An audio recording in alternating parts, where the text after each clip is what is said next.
Welcome to the Blue Collar Wealth Podcast. This podcast reflects on the work, money, and the lives of blue-collar business owners. Blue Collar Wealth expert Darryl Smith discusses the day-to-day obstacles blue-collar business owners face as they pursue a better life, career, and wealth. And now, on with the show. Hello and welcome again. We are going to talk today about the second part of the 10 tips to maximize blue-collar wealth and the Blue Wealth Blueprint with Darryl Smith. We went through the first four last time, and we're going to jump right into the fifth one. So good morning, Darryl. How are you doing today? And let's talk about number 5 right out of the gate here, which is nobody understands my business as well as I do. Right? How do you help people move forward? This is really tough, right? And we've talked about this a little bit on the last podcast, but a lot of these business owners, especially blue-collar business owners, this is part of their identity, man. So how do you help people shed that skin or allow themselves to think of themselves a little bit differently? Good morning, Matt. It's really about understanding how everything gets started. So when we start our business, it's usually something we've done on our own. And then slowly as we get busier and the business becomes more successful, we start to add some employees. And then we develop a management team. But really the next step is to build a team where you can actually trust the right people to run the operation without any input from you. Because that's really the nirvana of where we want to take our business, where we can actually have it so we don't have to be there for the day-to-day decisions. Well, and there's the lone wolf mentality, which is one of the things that you write in this blueprint. Let's talk a little bit about that. How do you help them get away from the lone wolf mentality? A lot of business owners, as they start things, they have a big concern. They're concerned that they're potentially training their future competition. And while that may be true, no one's going to leave your organization if you really set things up properly for them. If you can trust them, give them opportunities for advancement and to increase their income, because ultimately they want to take care of their family as best as they possibly can. So to go about doing that, really, we need the business owner to start creating systems and procedures for the things that are always going to be repetitive tasks within the industry, so it gets right done the first time. McDonald's is a great example for that. Everything they do has got a system and a procedure, and they have to follow that procedure. It's not saying you can't have creativity in your organization, but for most of it, it's important to have a system in place. And it gives you that foundation. I love the McDonald's example there because it does give you that foundation, right? So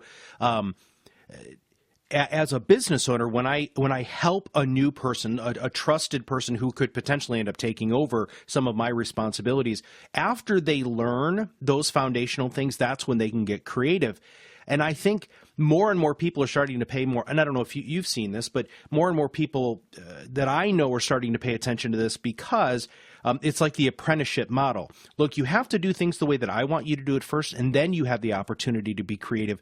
And Darryl, have you found that business owners find a feeling of liberation after they're able to hand those things off? They do. And having the right people in place is key, because once they're able to do that and trust that, then those potential employees could be the ones that end up buying the business from you down the road as well, too. Right.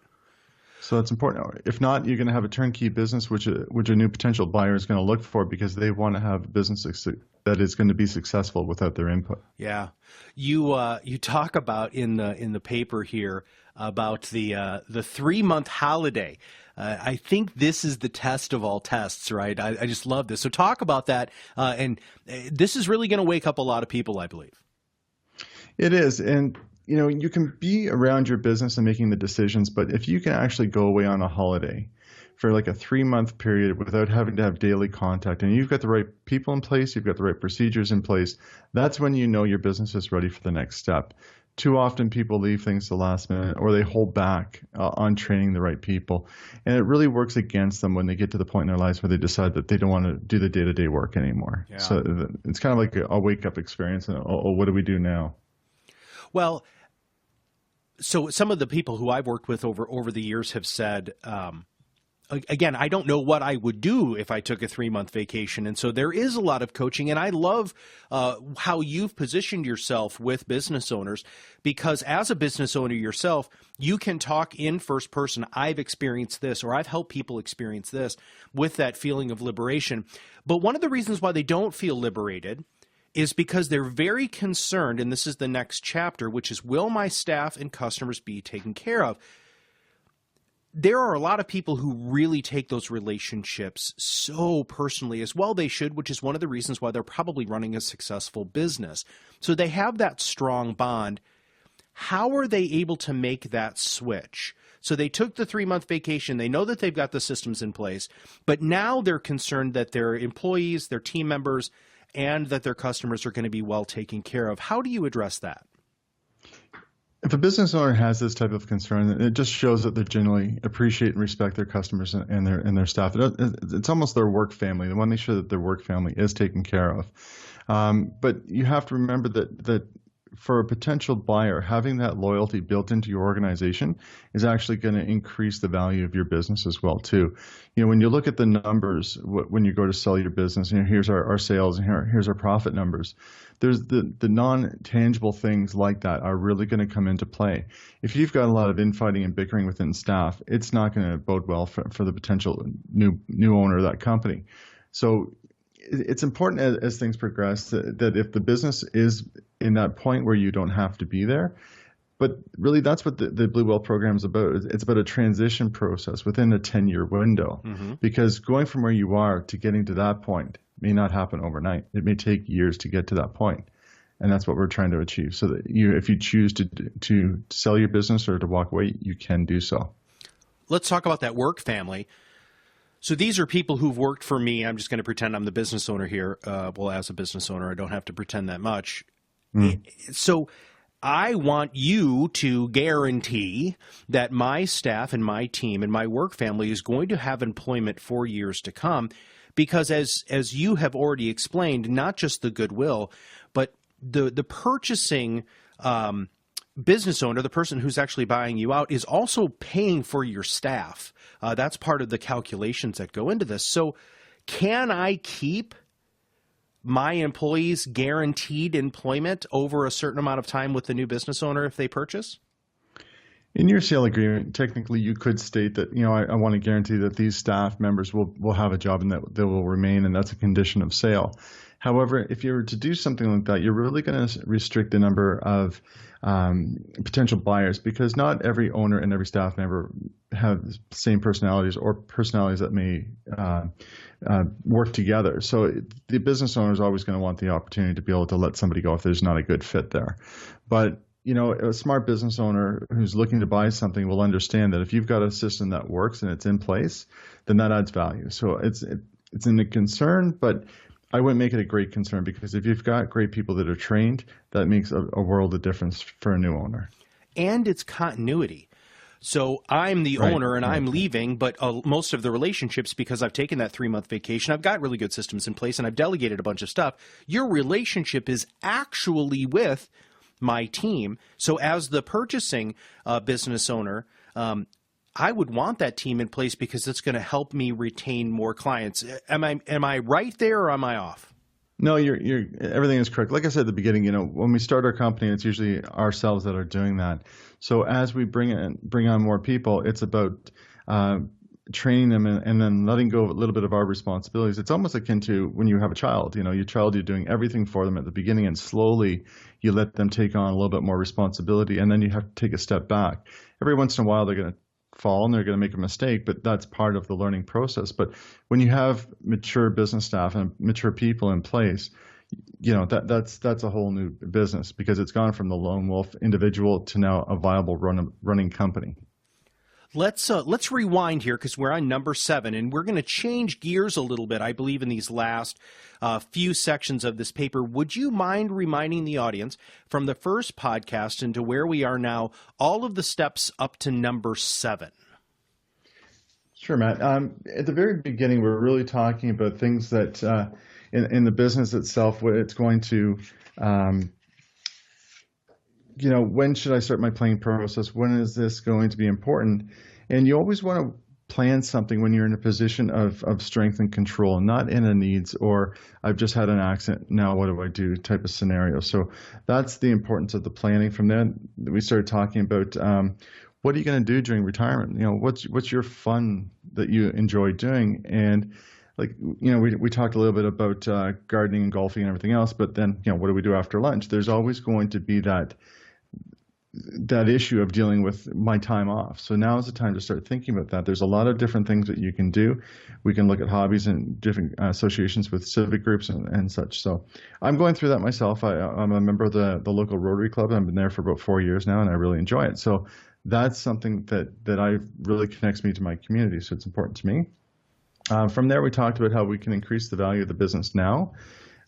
We can identify and who's best suited to buy your business. It's not going to be for everybody, but we're going to look at potential people that have similar businesses looking to expand, potential competitors, or even your staff or family members as well too.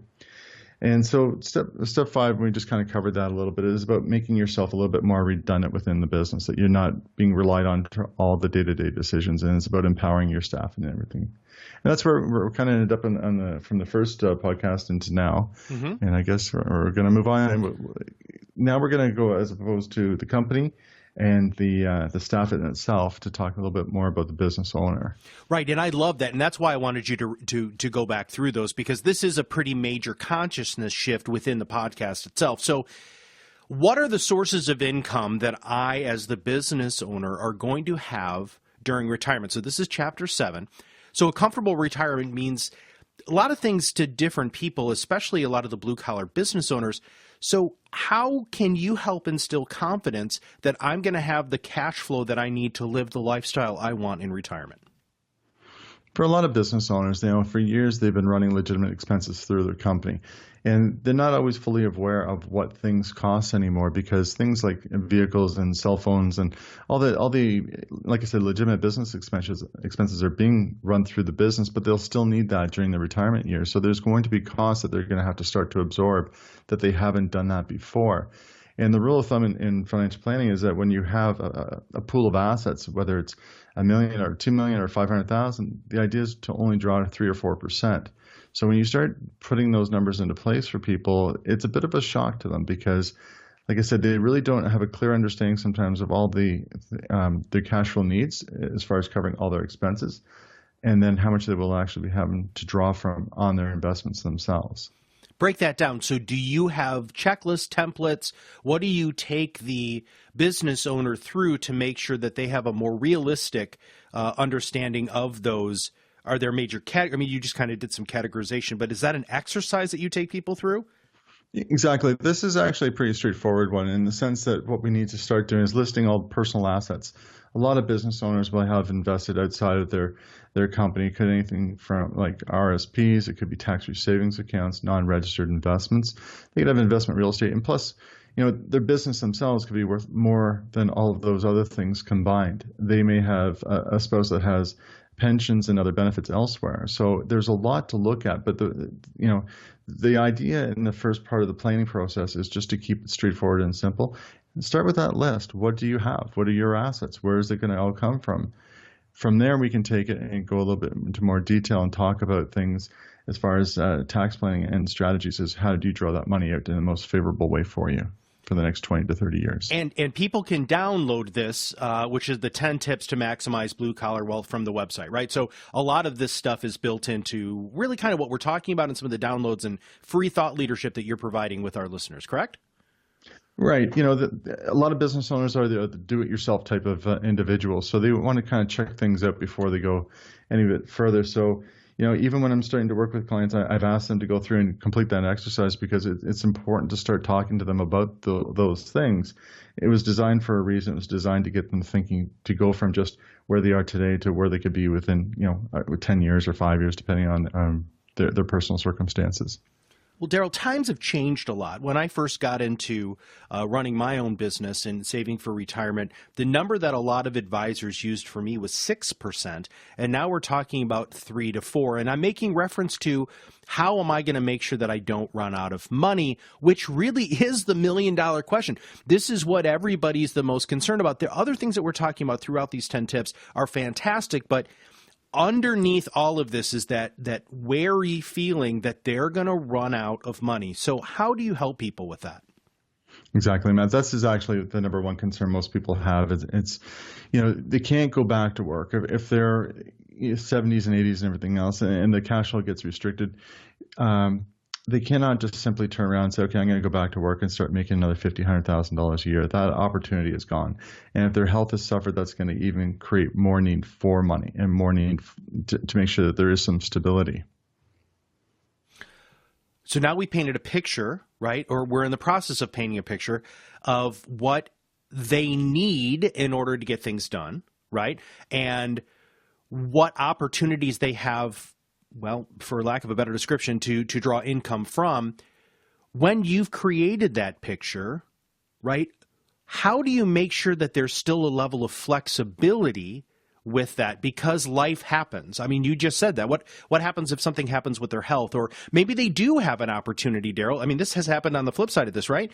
That you are so sought after in your business that somebody wants to pay you a consulting fee. And that changes this picture that you help people paint with all of these different tips you have.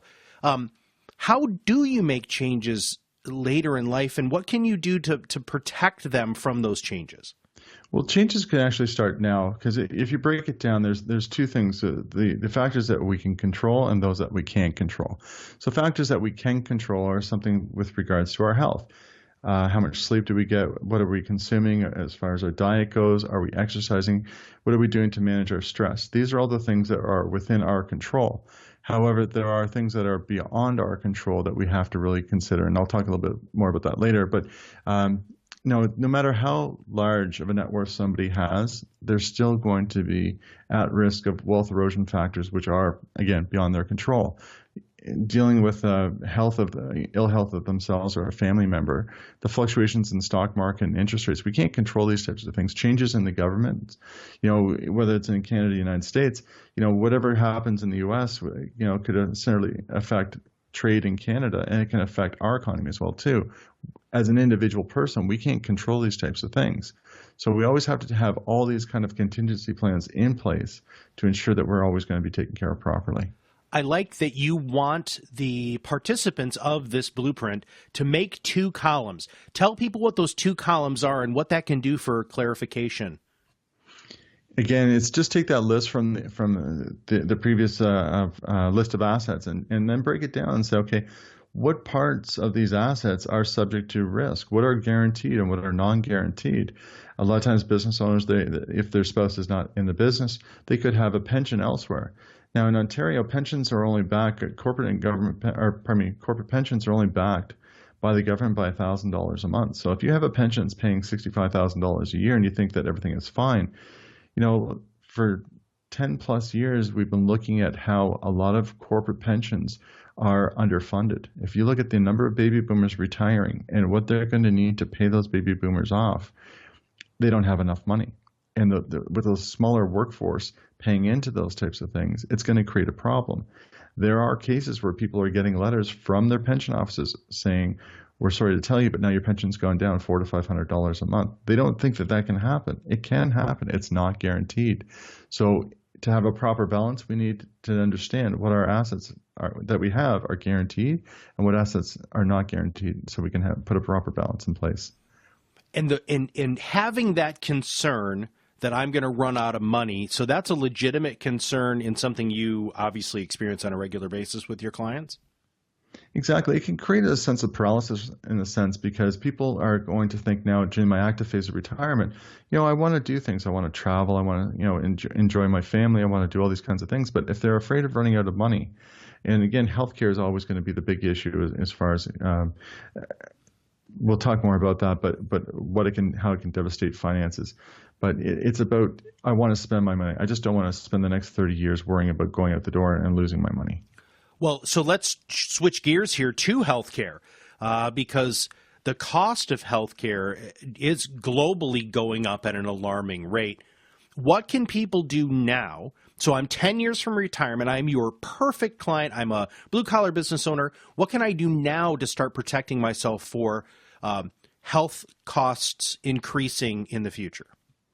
I think we need to kind of roll that back a little bit and look at why healthcare costs are going up. If we look after the Second World War, we have this baby boomer group that came back, and we had lots of babies and everything else. they're in retirement right now. So we have this large age cohort that's in retirement that's starting to utilize a lot more services. And in the past, we could have had, 15, 20 different working people to support one retired person. But the number of working people to retired people is changed. We may now have about 3 workers to every retired person. So the infrastructure in itself is under attack a little bit. So we have to decide, what are we going to do in order to make sure that we're cared for?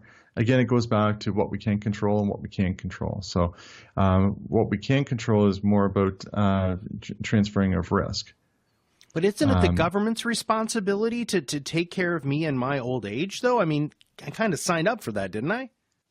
We all did, didn't we? And wouldn't that be a perfect world? And unfortunately, we do have things that are covered in Canada for our healthcare. We can go see the doctor, we can have surgeries, we can have operations and those types of things, and not worry about having receiving the large bill at the end of that. So we're very fortunate in those respects.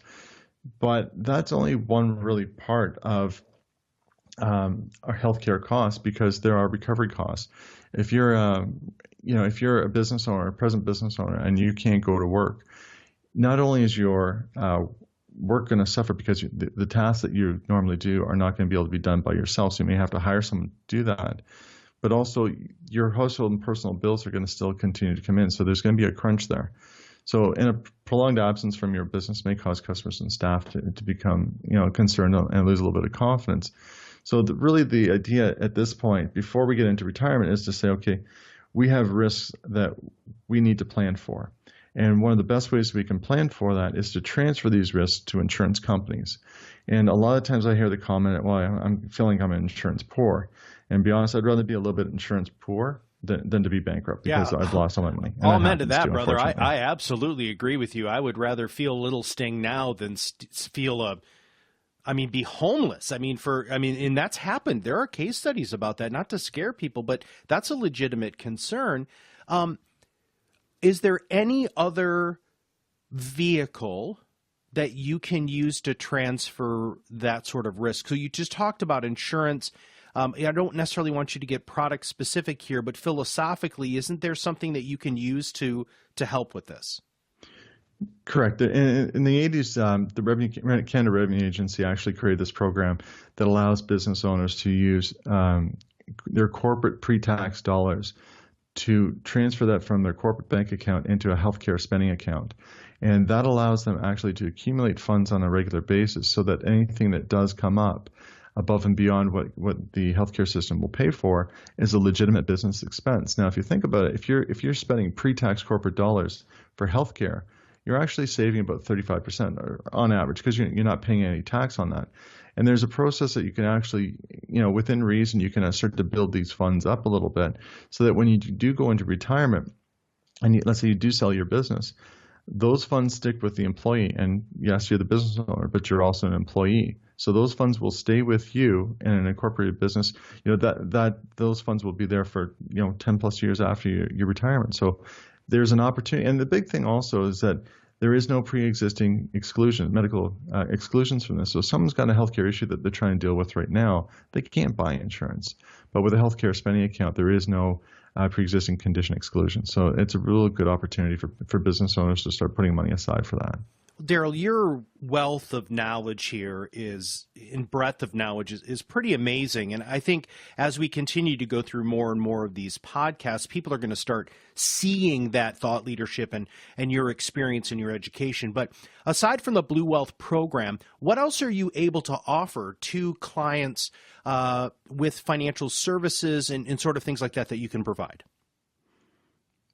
Now, I started off thinking, because back in my 20s, I was looking for an advisor. There was a lot of questions that I was confused about, and I didn't know what questions to ask. And that's the big thing sometimes. You need help, but you just don't know what help you need. So when I started working with clients, I started to look at their situations. And if you can actually coach somebody through something, it actually will get done.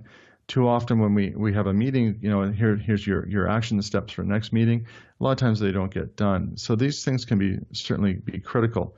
So what I wanted to do is be able to offer resources to clients if they chose to do that with me. So I'm licensed in the areas of personal life insurance and disability insurance, critical illness, long-term care. but also we can do investments, a wide variety of investments. And then from the corporate side as well, too, we can do group benefits. We can also do employee saving plans as well, too, retirement savings plans. And then from there, there's even things like banking products, like high interest bank accounts and mortgages and loans. So I'm trying to be a resource for somebody so they don't have to go 10 different directions to get things done. And in a bigger picture of things, as we meet on a regular basis, and we can look at all these things to make sure that they're doing what they're supposed to do. And if need be, we can make the changes for them so that, if there's something that has to be adapted or changed, then I can take care of it for them. So again, the idea is to have a plan in place first. Products are always going to be second to that plan. Mm-hmm. But we want to make sure that everything gets done and gets taken care of. The planning process can be overwhelming to clients because it is a very, very deep dive into who you are. But in order for you to do what you can do with all of those areas that you just listed, as you said, it all starts with a plan. So what is their first step? So if I want to get somebody motivated to start this process, what can you do? Help me get off the couch and start working on this plan that I need, because I am going to try to sell my business or retire in 10 years.